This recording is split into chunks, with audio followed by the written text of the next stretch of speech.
আসসালামু আলাইকুম হুজুর। ওয়ালাইকুম আসসালাম। আচ্ছা। আপনারা মূলত নতুন প্রজন্মের কাছে কেমন গ্রাম আশা করেন? এবং যে প্রার্থীরা নির্বাচন করছে তাদের কাছে পরবর্তী গ্রাম হুম, মানুষের জন্য কিরকম জীবন ব্যবস্থা, হুম, কিরকম হুম, তাদের কাছ থেকে হুম, সুযোগ সুবিধা এবং গ্রামকে তারা হুম, কিরকমভাবে আগে সামনের দিকে এগিয়ে নিয়ে আসবে সে সম্পর্কে যদি একটু হুম, জানাতেন। আচ্ছা। মূলত আমাদের গ্রামটা অত্যন্ত ভদ্র গ্রাম। আগে থেকে আছে। আমাদের গ্রামটা অত্যন্ত সাংগঠনিক হিসেবে আ আছে। এখন বর্তমানে ২ টা সংগঠন দেখা যাচ্ছে বর্তমানে আ জামাত এবং বিএনপি নাকি?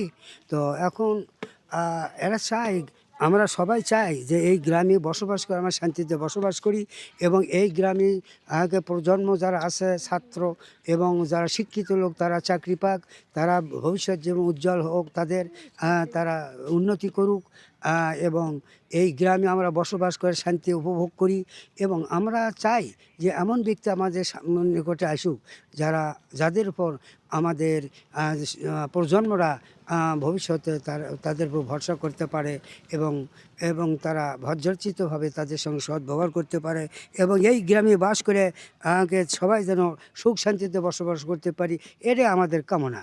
তো সামনে যে নির্বাচন আসছে এতে মনে হয় যে যারা ওই পদে গেছে তারা আমাদের সুন্দর জীবন যাপনের ব্যবস্থা করুক এবং আমি চাই যে এই গ্রামটাকে উন্নতি আছে আরও উন্নতি হয়তো উন্নতিতর করুক, এটা আমাদের লক্ষ্য।